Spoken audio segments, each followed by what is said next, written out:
Hello and welcome to another No Stress Distress Inks. Today we'll be going over some more in-depth water techniques, creating some pretty watercolor looks without very much effort at all. So it'll be really exciting, not a lot of work for a very, very cool result. So what I'm going to start out by doing, I'm going to do two techniques today that are very related. They're very similar. I'm going to first do this technique with this stamp from Hero Arts. I just got it. I just took it out of the package. It's called CG248 Large Solid Flower, and you can see it's almost the size of my palm. And it'll be great for stamping all over the card. And we're going to create a really cool watercolor effect. So, and one tip for sticking this to the black, if you're having issues with its cling, like let's say this one's very clean, so it'll stick really well, but if you're having issues with it, lick it. I know it sounds really weird, but it'll really help it stick to the black. It's good to get it wet, or you could spritz it with a water bottle, or whatever works for you. But that's stuck on there pretty well. So I have it on my block, and now I'm getting ready for my colors. This is just a piece of palette paper. It's on like a very thick cardstock, but it's just like wax paper. You could use your distressing mat or just a piece of wax paper. Whatever you have on hand will work. It just needs to be very smooth so that the ink doesn't absorb into it. Then I have these four colors: Tumbled Glass, Broken China, Chipped Sapphire, and Faded Jeans. And when you pick colors for this technique, you can use any colors, but just make sure, think about that if the water blended the two together, would it still look good? So it's best to do ones that are next to each other on the color wheel, because if you blend things like, say, red and green, it will turn brown where they meet up. So just keep that in mind because the colors will be mixing together. So I'm just going to go ahead and stamp Faded Jeans right onto my wax paper, and I'm going to do it in several places, and then Chipped Sapphire.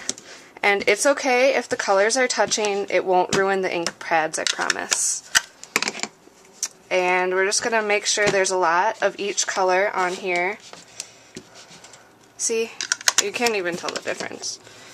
And yeah, so several good blots with the ink pad. I have all my four colors down. And now I'm going to spritz it with my water bottle. And I'm going to spritz it very well until there are little droplets forming of color all over the thing. Now you don't want to spritz it too much and you don't want to spritz it too little, so you need to find that balance. So you might have to try this technique a couple times, but trust me, the look that you get is worth it. So you can see I just have some water droplets over there. Now what you could do is mix it up with a paintbrush, but I like to just keep going like this. And I'm going to stamp down with my stamp, picking up color, and see, it looks a little weird right now, but trust me, it'll be very cool. So what you're going to do is now you're going to work onto your watercolor paper, because watercolor paper really lets the inks shine, and you're just going to stamp down and press down really well, lift up, and you get this cool watercolor effect. So we're going to pick up some more ink this time.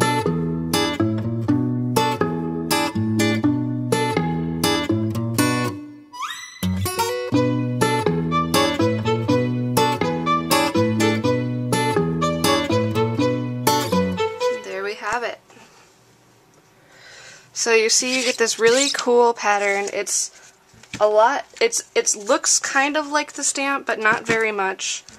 Some of my favorite ones with this pattern are done with the doilies. And you can see I have this one here. And this stamps really well on this paper. I'll just show you an example of this technique on this one. So pick up some color, really get it on all the parts of the stamp, and then stamp down. And you can see it leaves an impression that's much like the doily, but is kind of abstract, and that's really, really cool. So we have this one, and this will be great on a card. You can let it dry and then even go back over it with some distress inks if you want. I'll probably just leave it like this and maybe ink up the edges with some tumbled glass or something.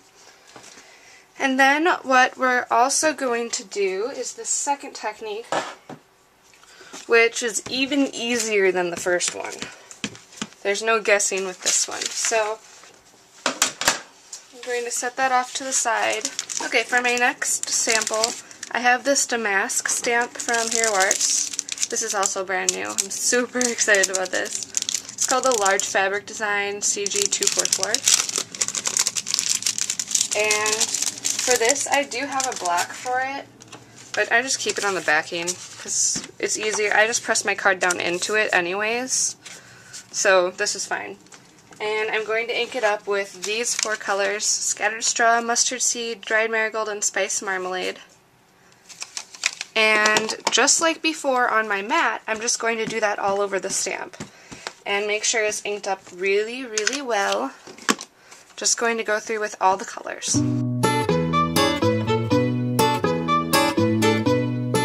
With some Scattered Straw, just to bring back that color in case I covered it up. So you can see, it doesn't look like there's any ink on here, but it's a little bit wet.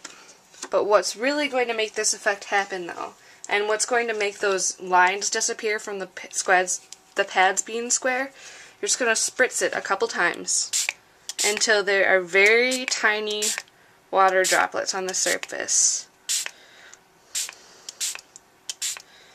You can spray this as much or as little as you want. I like it when the droplets are about this size. You can see.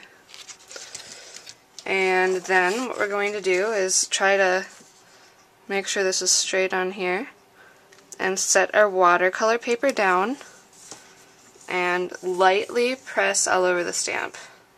The water is going to do most of the work for you, so you don't need to press down really hard because you don't want it to get all squishy on you.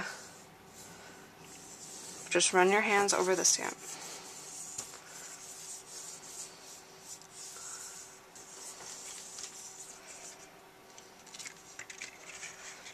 And you can see that it turned out beautifully. And you can see it's not just one color, it's definitely a combination of all the 4 colors.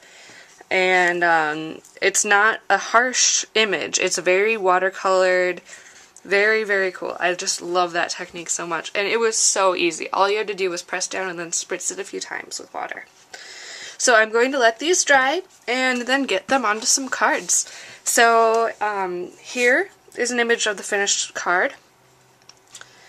And here's a close-up of that wonderful blue pattern. And then here's the yellow card. And here's a close-up of that awesome and super easy watercolor pattern. So I hope you enjoyed this quick lesson from No Stress Distress Inks. We'll be covering more watercolor techniques later this week on lesson number 10. And I hope you enjoyed it. Leave any comments if you have any questions. And I will see you on the next No Stress Distress Inks. Thanks for watching.